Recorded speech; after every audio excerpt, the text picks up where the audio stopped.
For more than 30 years, somewhere in the vast dark of the Pacific, scientists have been listening to a single whale singing a song that no other whale can answer.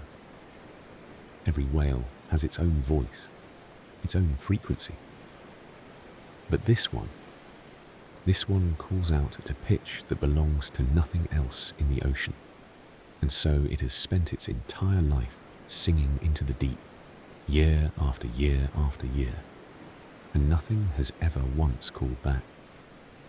They've been tracking it since the 80s. They've never seen it. They only know it by its lonely, impossible song, drifting through water that goes down further than light has ever reached. We don't know what it is.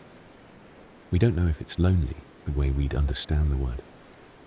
But it's out there tonight, somewhere in the cold and the quiet, still singing. And tonight, you are a whale too. Welcome. Tonight we don't drift back in time.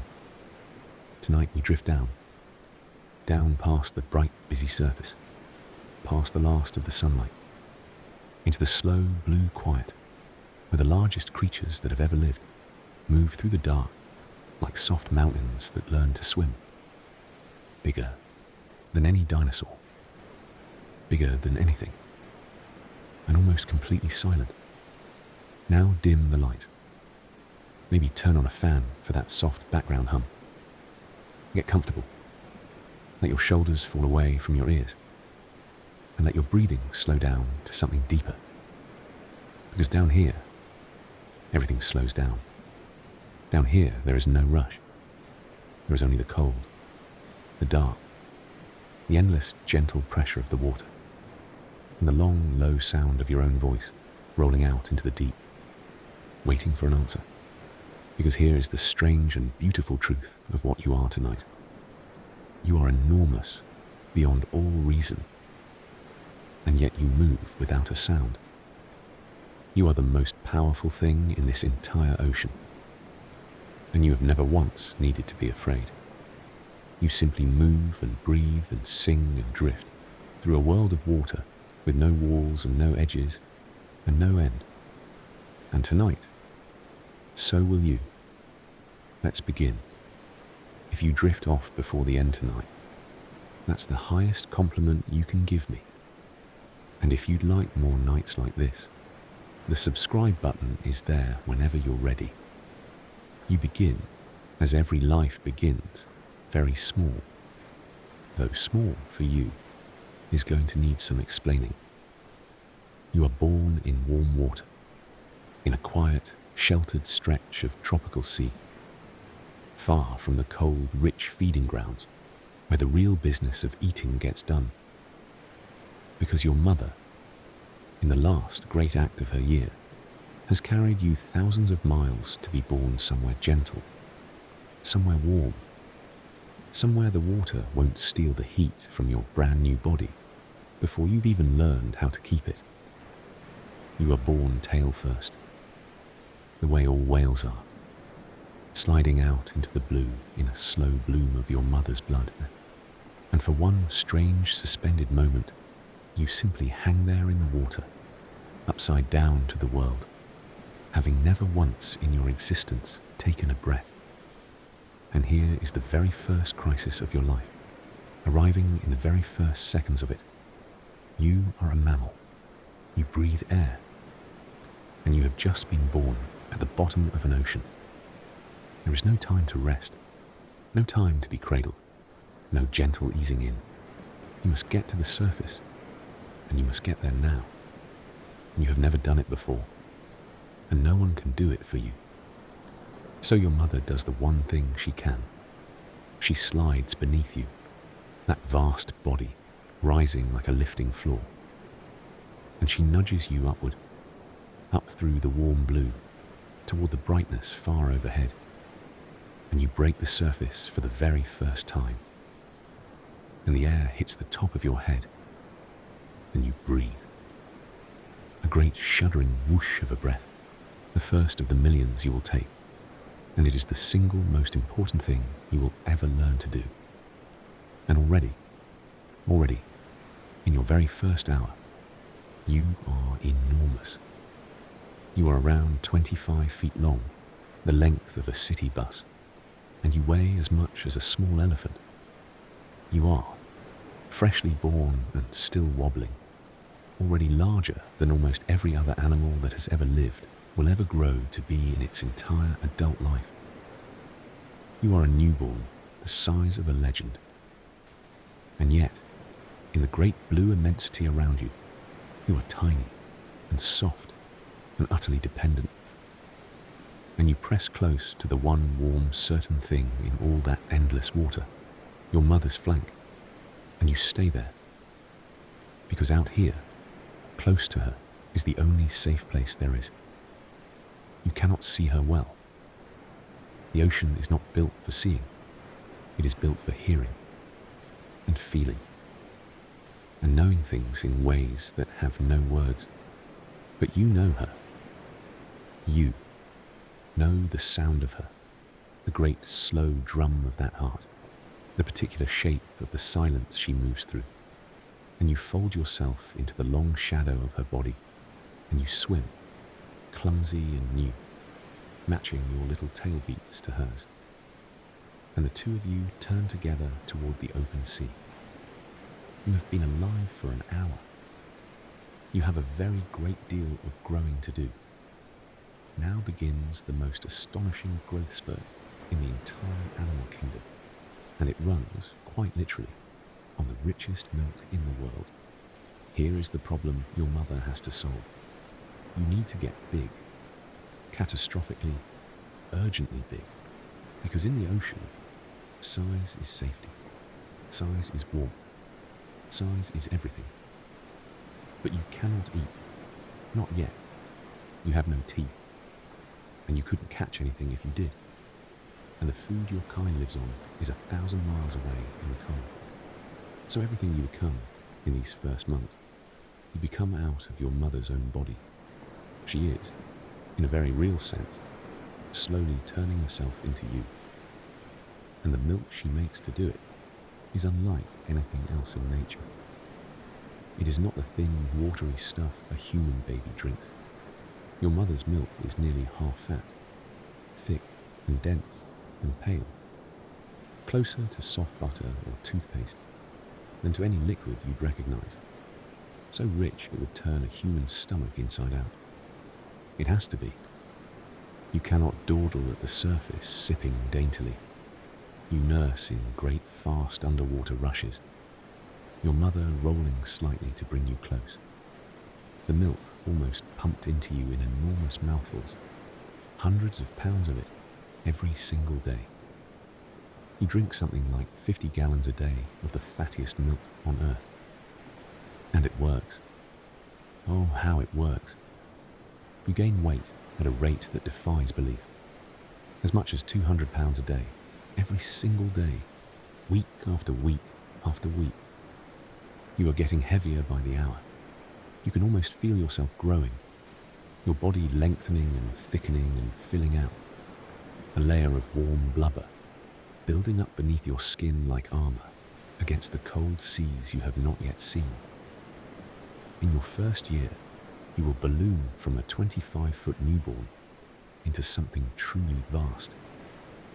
All of it built from your mother's milk and your mother's tireless body, which grows thinner and more tired with every pound that you gain. This is the deal your kind has struck with the world.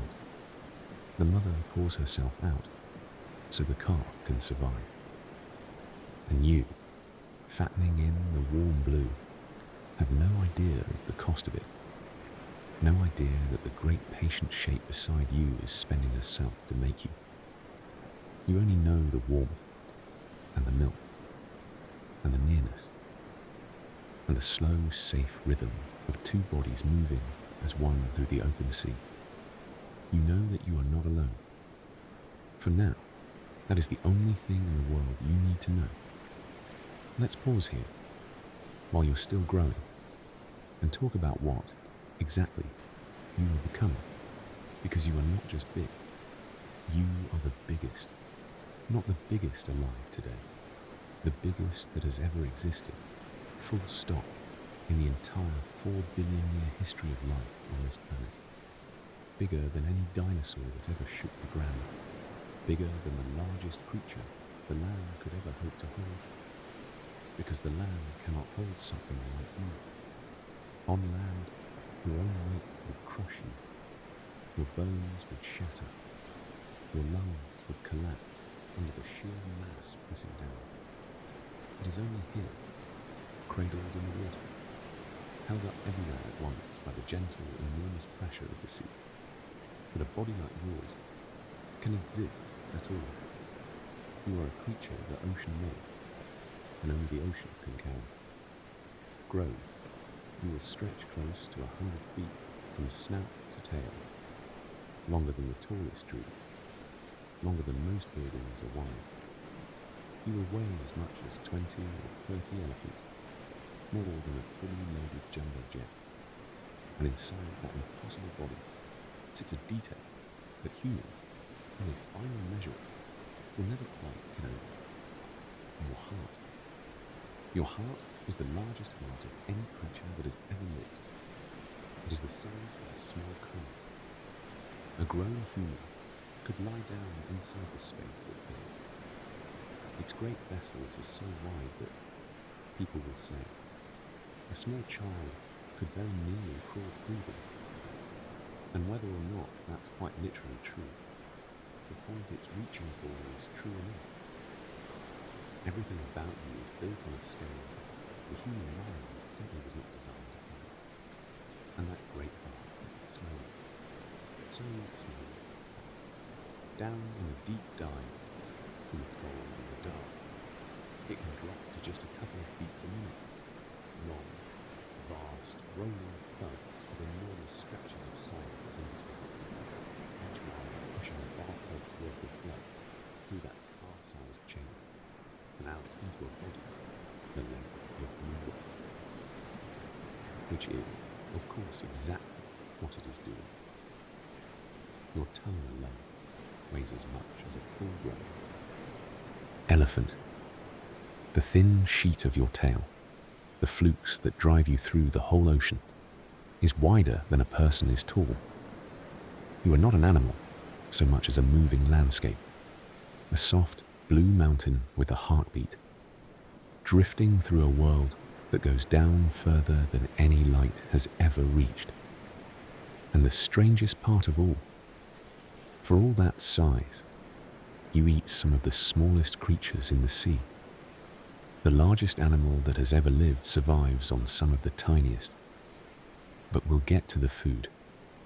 First, you have to learn the thing that every breath of your life depends on. You have to learn how to breathe in a world made of water. Here is something that will sound at first almost impossible to believe. You cannot breathe without deciding to. Every single breath you take for your entire long life is a choice. You are a mammal in an ocean, and that is a strange and difficult thing to be. The fish around you simply pull oxygen from the water itself and never think about it. You cannot. You need air, real air, from the world above. And the world above is a place you can only visit, never stay. And so, unlike you tucked warm in your bed tonight, you can never simply breathe without thinking. There is no automatic rhythm running quietly in the background while your mind drifts elsewhere. If you ever fully fell asleep, the way a human falls asleep, you would simply stop breathing and sink and drown. Every breath is deliberate. Every breath is a small act of will. You will take millions of them, and not one of them is free. So you rise to the surface, and the breath, when it comes, is magnificent. You break the skin of the ocean, and you exhale first, explosively, blasting the old stale air out through the blowhole on the top of your head in a towering misty spout that hangs in the air for a moment like a ghost, 20 or 30 feet high, visible for miles. And then, in a single, enormous rush, you inhale, filling lungs the size of a small room. exchanging an astonishing fraction of all the air inside you in one breath, far more efficiently than a human ever could. One breath, two, maybe three, and then down you go again, carrying that single lungful with you into the deep, your slow heart winding down, your body shutting off the blood to everything it doesn't urgently need, hoarding the oxygen, stretching that one breath out across long, long minutes in the dark. And when you must sleep, because even you must sleep, you have found a way to do the impossible. You do not sleep the way we do, all at once, the whole mind going dark together. You sleep one half of your brain at a time. One hemisphere drifts down into rest while the other stays quietly awake, keeping you breathing, keeping you rising, keeping one eye open on the dark. You rest without ever fully leaving. You sleep the way a lighthouse keeps watch. Half of you always on, always tending that most basic and most fragile of fires, the simple act of coming up for air. There is something almost unbearably patient about it. Even your rest is work. Even your sleep is a quiet, careful, lifelong act of holding on. Now you are older. The warm, carving lagoons are behind you. The endless milk is over. And your mother has shown you the long road to the cold. And at last, it is time to learn to feed yourself. And the way you do it is one of the great wonders of the living world. You have no teeth, not one. The largest animal that has ever lived does not have a single tooth in its enormous head. Instead, hanging down from your upper jaw in two great curtains, you have hundreds of plates of baleen, long, flexible, fringed strips made of the same stuff as a human fingernail, frayed at the inner edge into a thick mat of bristles, like the world's largest, coarsest brush. This is your whole strategy for staying alive. Not teeth, not claws, not speed. A sieve. You are the biggest creature on earth, and you eat by filtering the sea. And what you filter is almost laughably small. You live, very nearly entirely, on krill, tiny shrimp-like creatures barely the size of your fingertip, drifting in vast reddish clouds through the cold, rich water. Millions upon millions of them swarming together where the currents rise, and the water blooms with life. Each one is nothing, a speck, but there are so many of them, gathered so thick, that together they become the foundation of your entire existence, the biggest mouth in the ocean, feeding on some of the smallest meals in it. And the feeding itself. The feeding is genuinely one of the most spectacular single acts in all of nature. You find a dense swarm, and you accelerate toward it. And at the last moment, you open your jaws to an enormous gape, and the pleated grooves along your throat unfurl and balloon outward, and you engulf an absolutely staggering volume of water, a gulp of ocean larger than your own entire body, the single biggest mouthful any animal on earth has ever taken. For a moment you are grotesque, swollen, a giant tadpole of water and krill, nearly stopped dead by the sheer drag of it, and then, slowly, powerfully, you close your jaws and you push that whole flooded mouthful back out through the baleen with your massive tongue. And the water streams away through the bristles in 100 small rivers, and the krill stay behind, caught in the mat, trapped, yours. And you swallow them down, and you turn, and you do it again, and again. Each colossal lunge, each gulp of the sea, sieved down to a single swallow of tiny food. It is the strangest possible way for the largest creature alive to stay alive. And it has worked for longer than there have been humans to marvel at it. To do that, to filter the ocean into a living, you have to go to where the krill are. and the krill are in the cold. So your life, every year of it, bends around a single great fact. The richest tables in all the ocean are set in the coldest, harshest, most unwelcoming corners of it, and you must go there to eat. The warm, tropical seas where you were born are beautiful, and they are gentle, and they are, for an eater like you, very nearly empty. Warm water is clear water, and clear water is poor water. There is little drifting in it to feed on, but up near the poles, where the cold currents rise from the deep, carrying their cargo of nutrients up into the light, the whole ocean detonates into life.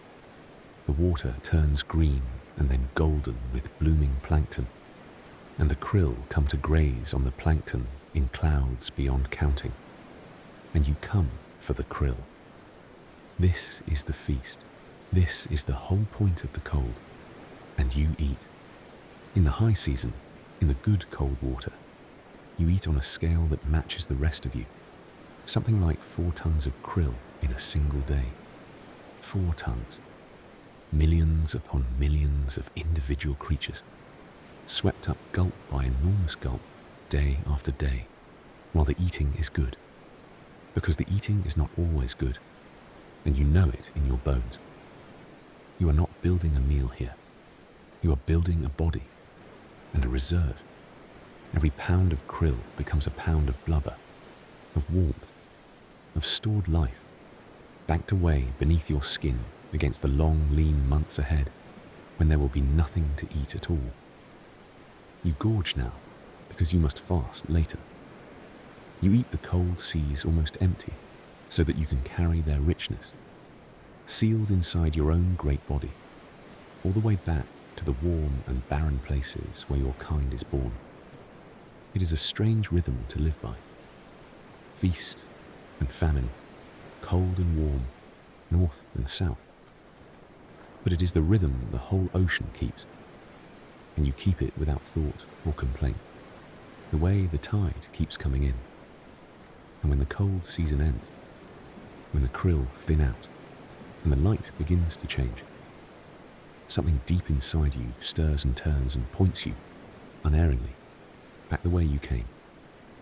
It is time, once again, to make the longest journey any animal on earth has ever made. But before we follow you out into that journey, we have to talk about your voice. Because for an animal that lives in near total silence and near total darkness, separated from everything it loves by hundreds of miles of empty water, the voice is everything, and yours is the loudest voice on the entire planet. Down here, sight is almost useless. Past the first few 100 feet, the sunlight gives out completely, and the ocean becomes a perfect, lightless black. And even in the lit upper water, you can rarely see more than a stone's throw in any direction. But sound is different. Sound travels through water beautifully, far better and far faster than it ever moves through air, rolling out across enormous distances without fading, especially the low sounds, the deep sounds, the slow ones. And so, your kind gave up on seeing each other across the vastness of the sea, and learned instead to call. And when you call, you produce a sound more powerful than almost anything else in the natural world. A deep, low, throbbing moan, far below the lowest note the human ear can comfortably hear, more felt than heard. A pressure in the chest, a trembling in the bones. Measured at the source, your call is louder than a jet engine, one of the most intense sounds any living thing has ever made. And because it is pitched so low, it does the thing that low sounds do. It travels. Under the right conditions, in the deep sound channels that run like invisible highways through the ocean, your voice can carry for hundreds of miles, possibly in the old quiet ocean of long ago, across entire seas. One whale, singing on one side of the world, heard by another on the far side, of it. So this is how you reach across the emptiness. You sing into the dark, and you wait, and somewhere out in the black, faint and far, another voice answers, and in that answer is everything. Where they are, what they are, that you are not alone in all that endless water. Your kind has been holding this long conversation across the deep for millions of years. A slow, patient call and answer, rolling forever back and forth beneath the waves. And it is here, exactly here, that we have to think again about the lonely one. The whale that sings at the wrong pitch. The one calling out, year after year, in a voice tuned to nothing else in the sea, sending its song into the dark and never, ever hearing an answer come back. We don't know why. We don't know if it even understands that something is missing. But picture it, out there tonight, lifting that strange, impossible voice into the black and waiting in the long silence that always follows. And then, hearing nothing, singing again anyway. That is perhaps the most human thing about you. To call out into the dark, not knowing if anything is listening, and to keep calling anyway.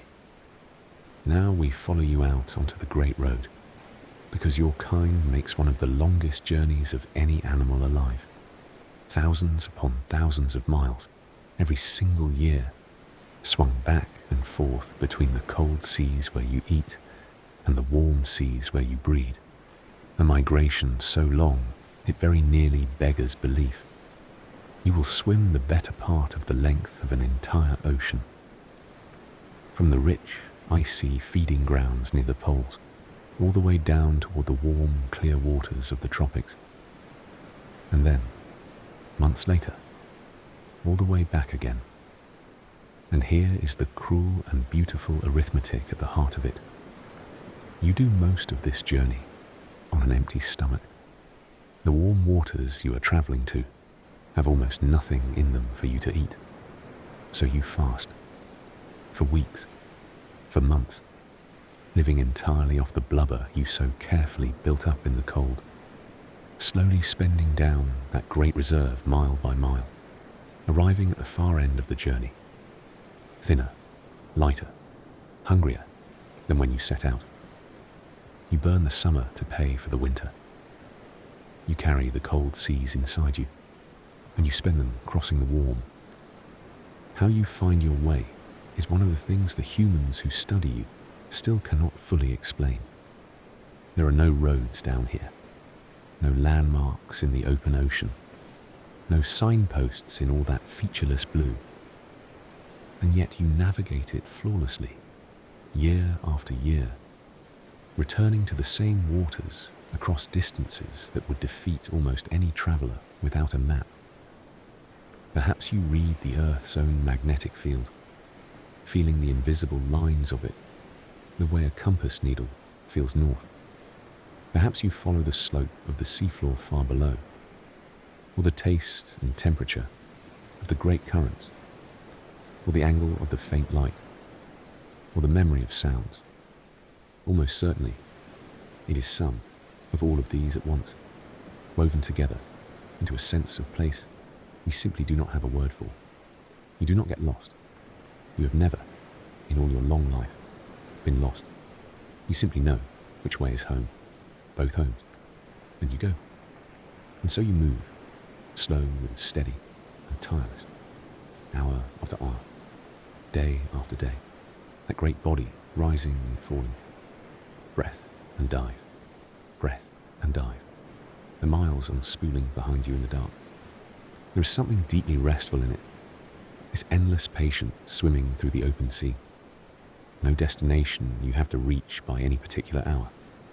No rush, just the long road and the cold water turning slowly warm around you. And the certainty, somewhere deep inside, of exactly where you are going.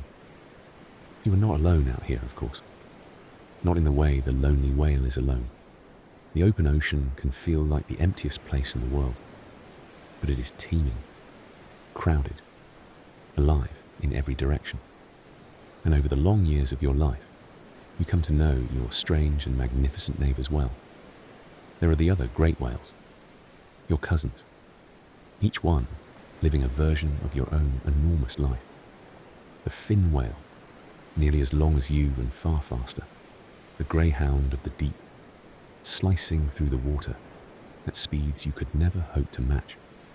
The humpbacks, smaller and stockier and endlessly inventive, famous above all for their songs, long, complex, ever-changing compositions that the males repeat and refine and pass between one another, the closest thing to music the ocean makes.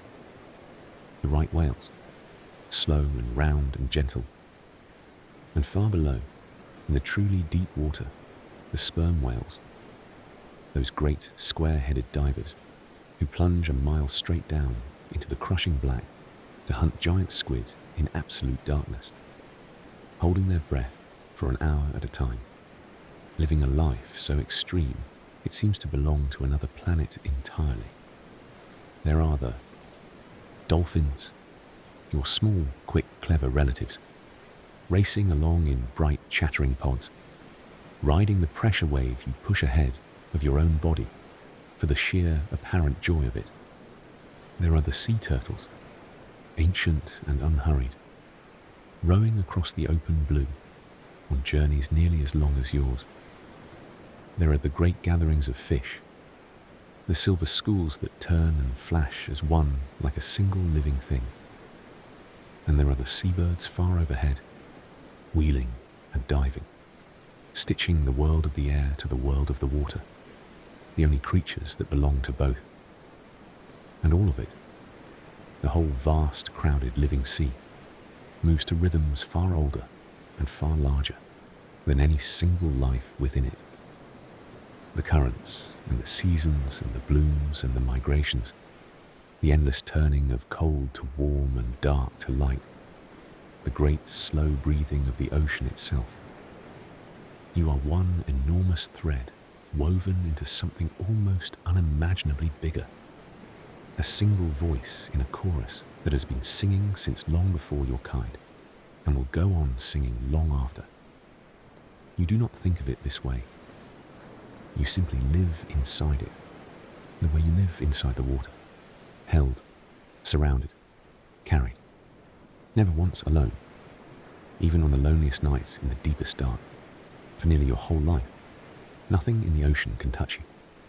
You are simply too big.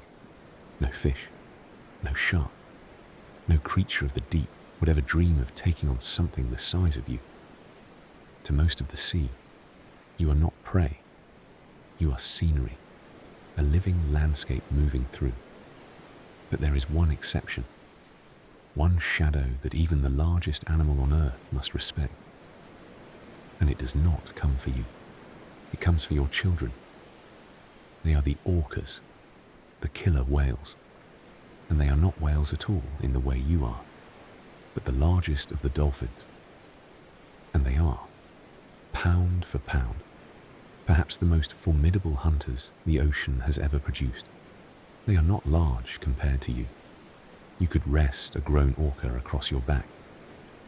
But they do the one thing you cannot. They cooperate. They hunt in tight, coordinated, intelligent packs, communicating constantly, working together with a patience and a cleverness that turns a group of merely large animals into something genuinely dangerous, even to a giant. A healthy adult like you, out in the open and on guard, has little to truly fear from them. The cost of attacking something your size is simply too high. But a calf, a young, soft, inexperienced calf, still learning the sea, still slow, still close to its mother, a calf is another matter. And so the orcas will sometimes try. They will work as a team to drive a mother and calf apart, to exhaust the little one, to come at it from below where it cannot dive away. The whole pack pressing and turning and wearing the pair down across hours of relentless effort. and the mother will fight for her child with everything she has, putting her own body between the calf and the pack, lifting it toward the surface and the air, taking the blows herself. You will carry the evidence of these encounters on your own skin for the rest of your life. Long parallel scars, raked across your flukes and your flanks, the unmistakable signature of orca teeth, marks from a chase survived in the dim early years before you grew too large to be worth the trouble. Many of your kind wear them. They are, in their way, a kind of diploma, proof that you were once hunted, and once vulnerable, and once fast enough or lucky enough or well defended enough to live through it and grow into the unassailable mountain you are now. The shadow passed over you once, long ago, and missed, and you grew and grew and grew until at last you grew clean out of its reach.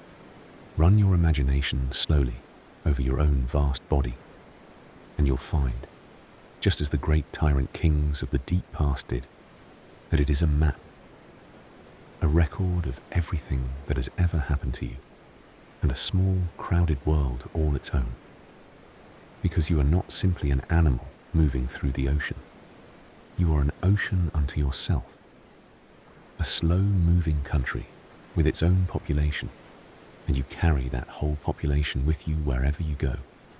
There are the scars, first of all, the pale, raked lines of that long-ago orca chase, the round, clean, cookie-cutter wounds, where small, deep-sea sharks have darted in over the years and taken neat, plug-shaped bites out of your skin and vanished back into the dark, healed now into smooth, pale circles scattered across your hide like the pockmarks of 100 tiny ambushes.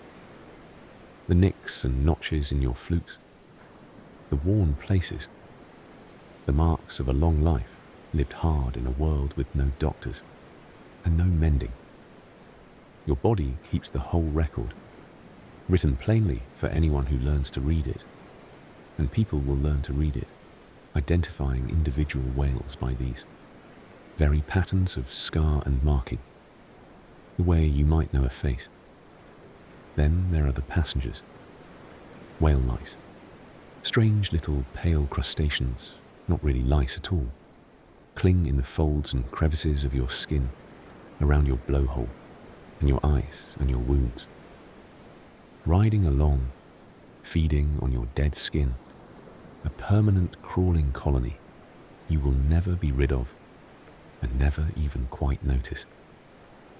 Patches of barnacles may anchor themselves to you in places, building their small hard houses on your living hide, hitching a free ride across the whole ocean. Films of algae green your skin in the calm, warm months. You are, like every great creature before you, a walking habitat, fully occupied, never vacant, carrying 100 small lives that depend on you and that you cannot feel and would not understand. And you do almost nothing about any of it, because there is almost nothing to be done. You cannot scratch. You cannot pick.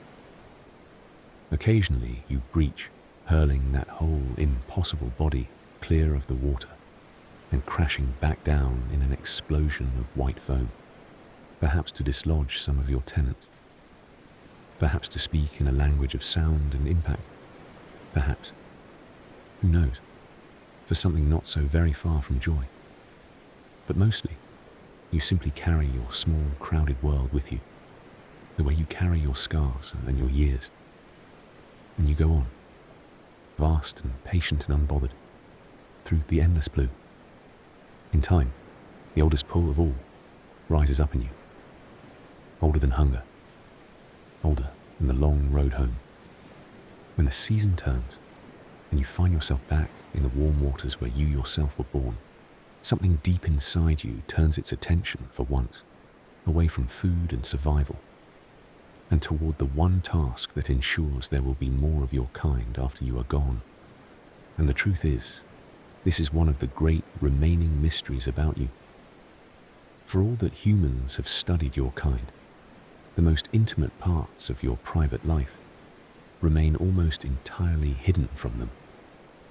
Your courtship happens far out in the open ocean, deep down in the dark, in waters no one is watching. And so much of what passes between two whales coming together is something we can only guess at. We have never truly seen it. We only know that it happens. Because you are here, and your children are here, and the species goes on. What we believe is that it begins, as so much of your life does, with sound. The long, low songs rolling out across the breeding waters are, at least in part, the way your kind finds one another and speaks across the gulf. A male singing his deep, slow song into the dark, hour after hour. A voice reaching out across miles of open water with a message as old as life itself. Here I am. Here I am. Is anyone there?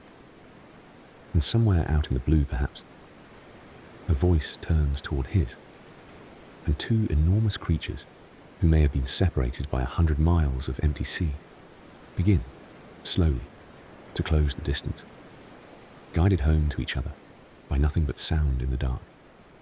And when at last there is a calf, when, after many long months, a mother carries a new life down into the warm, sheltered water, to be born tail first into the blue, and slides beneath it, and lifts it gently up toward its very first breath, the whole great wheel has turned once more. The story begins again, exactly as it began for you, in warmth and milk and nearness, in the long shadow of a mother's patient body. You were that calf once, and now, if you are lucky, and the seasons are kind, you become the one who carries the next of your kind down into the warm to be born. The song passes on. It always has.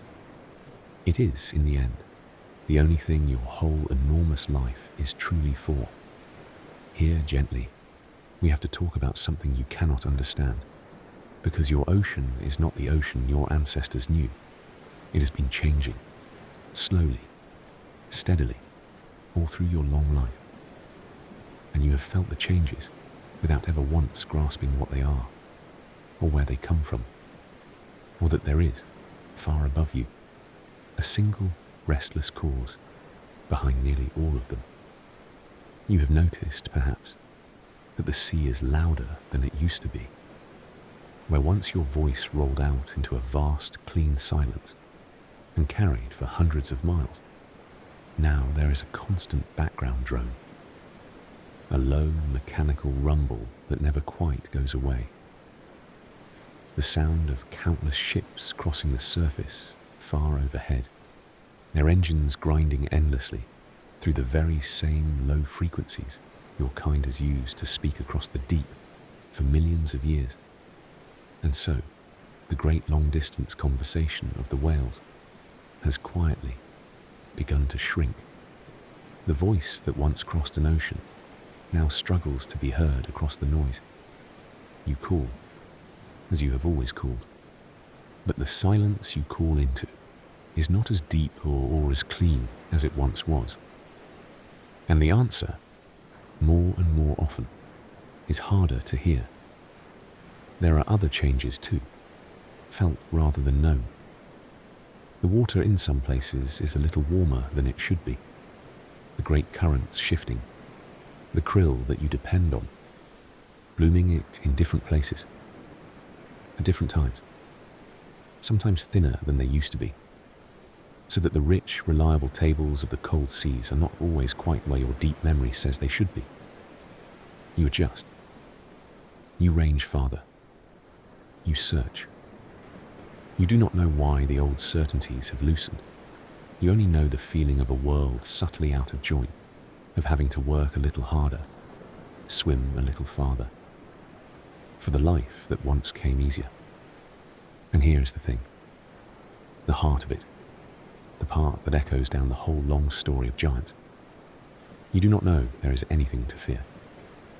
There is no dread out here in the deep, no countdown, no sense of an ending. You simply live, exactly as you always have, breath and dive, song and silence, north and south, year after patient year, entirely unaware that high above your dark and silent world, in the bright, busy place you only ever visit, something has appeared that has already, once before, very nearly brought your whole magnificent kind to an end. You do not know about that.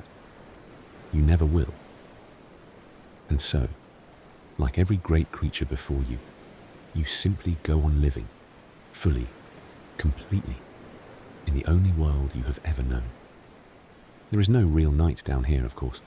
No sunset, no dusk, no stars wheeling overhead. Past a certain depth, it is always night, a perfect and permanent dark. But there is rest, even for you, even for the largest heart that has ever beaten. And the way you rest is one of the strangest and most peaceful things in all the sea. You cannot simply sleep. We've said it already, but it bears returning to here. At the edge of rest, if you let your whole mind go dark at once, you would forget to breathe, and you would sink, and that would be the end.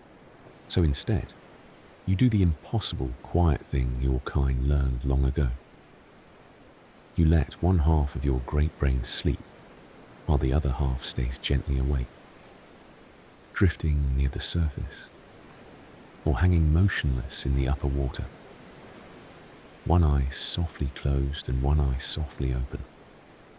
Half of you resting while the other half keeps the slow, patient watch, lifting you up for breath, holding you steady, tending the fragile fire of your own breathing through the long hours of the dark. And then, later, the halves trade places, and the rested side keeps watch while the tired side sinks into rest. You are never fully asleep. You are never fully awake. You simply hang there in the black water, breathing slow, half dreaming, suspended between the deep and the air. And sometimes your kind rests another way. Stranger still, gathered together near the surface. A small group of giants hanging vertically in the water, nose up or nose down, utterly still, drifting like a forest of enormous silent logs, rising and falling with the gentle swell. People have come upon whales sleeping like this, and mistaken them, for a moment, for something that could not possibly be alive. A stand of strange grey trees grown impossibly out of the open sea. Do you dream? No one will ever truly know. There is no way to ask, and no way to follow you down into whatever quiet thing happens behind that one closed eye. Perhaps you replay the long road home. Perhaps you hear, in the half-sleeping dark, the echo of a voice answering your own. Perhaps you dream of the warm water where you were born, or of nothing at all, or of something that has no name in any language a human could ever speak. It is one more of the countless intimate things about you that can never be recovered, never be known, lost like so much of you in the great patient silence of the deep. And so you drift, and you breathe, and you rest one half at a time, suspended in the dark, while somewhere far off, the lonely one sings on into the black, and waits, and sings again. There is one more part of your story that you can never know, and that we, looking back, can never quite forgive ourselves for. Because not so very long ago, within the span of a single long whale's life, your entire kind very nearly vanished from the earth. And the thing that very nearly ended you was us. For most of your species' existence, you were untouchable, too vast, too fast, too far out in the open sea for anything to threaten you. And then, in the blink of an eye, on the long clock of the planet, humans learned to build ships fast enough to catch you, and weapons powerful enough to take you down. And so they came, They came for your oil, and your baleen, and your flesh. And they came in numbers, and with a thoroughness the ocean had never seen. Across a single terrible century, they killed. Your kind in numbers, almost too large to hold in the mind. Not thousands, but hundreds of thousands of blue whales. The great hearts stilled one after another, the longest songs falling silent across whole oceans. By the end of it, of the 250,000 blue whales that once moved through the seas, only a tiny remnant was left, perhaps a few hundred in some waters. The survivors scattered so thin and so far apart across the vast emptiness that they could barely even find one another to sing. And think, for a moment, about what that silence must have been. A whale calling out into an ocean that had been emptied of its own kind, singing the old song into the dark, as whales have always done, and hearing nothing come back. Not because its voice was wrong, but because there was almost no one left alive to answer. An entire species, very nearly reduced to the loneliness of that one strange whale at the wrong frequency. The deep, for a while, went quiet in a way it had not been quiet in millions of years. But, and this is where the story turns, the way these stories sometimes mercifully do, we stopped. Late, and only barely in time, but we stopped. People came to understand what was being lost, and laws were written, and the hunting of the great whales was halted across most of the world. And the few survivors, the scattered remnant, the ones who had somehow lived through the worst thing that had ever happened to their kind, they did the only thing they knew how to do. They went on living. They kept swimming the long road. They kept gulping the cold seas. They kept singing into the dark. And slowly, so slowly, across the decades, they began, here and there, to find one another again. So how does the story end? Not. And this is the quiet miracle of it. The secret the silence very nearly kept. Not the way it so nearly did. Because the whales did not vanish after all. The few that survived the long slaughter lived and bred, and slowly, patiently, against terrible odds, began to come back. Their numbers are still only a shadow of what they once were. The Great Recovery is the work of centuries, not years, and it is far from finished, and the new dangers of the changing, crowded, noisy sea are real. But the trend, in many waters, has turned. There are more of the great whales now than there were in the darkest years. More long bodies moving down the old migration roads. More calves carried into the warm to be born. And the most beautiful of all, more song. The deep, which fell so terribly quiet, is filling, slowly, with voices again. And those voices reach further than you could ever know. Because we listen now. Where once we hunted, now we lower microphones into the dark and we simply listen to the songs rolling across the deep sound channels, to the long, low conversations of the great whales, to the whole hidden chorus of the living sea. And it was exactly this listening, this quiet, patient, reverent listening, that first caught, more than 30 years ago, that one strange, impossible voice singing alone at the wrong frequency, out in the vast dark of the Pacific, year after year, with nothing ever calling back. We called it lonely. But here, at the very end, is the gentlest possible truth to drift away on. We don't actually know that it is. We named it lonely because we heard a single voice in the dark, and a single voice in the dark sounds like loneliness to us. But perhaps it isn't lonely at all. Perhaps its strange song carries further than we think, and others do hear it, and simply answer in voices our instruments can't quite catch. Perhaps it is not the last of something, but the first of something, a voice slightly ahead of its time. Or perhaps it simply is what it is, a single creature, moving through the cold and the quiet, doing the one thing its whole kind has always done, calling out into the dark, not knowing if anything is listening, and choosing every single time to sing again anyway.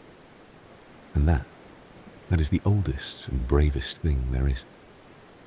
To send your voice out into the enormous dark with no promise of an answer, and to keep on sending it, simply because singing is what you are for. So tonight, as you yourself drift slowly off to sleep, in your own warm bed, with your own roof safe over your head, far from the cold and the deep and the endless, patient water, spare a single quiet thought for the great soft mountain moving through the dark, right now, on the far side of the world.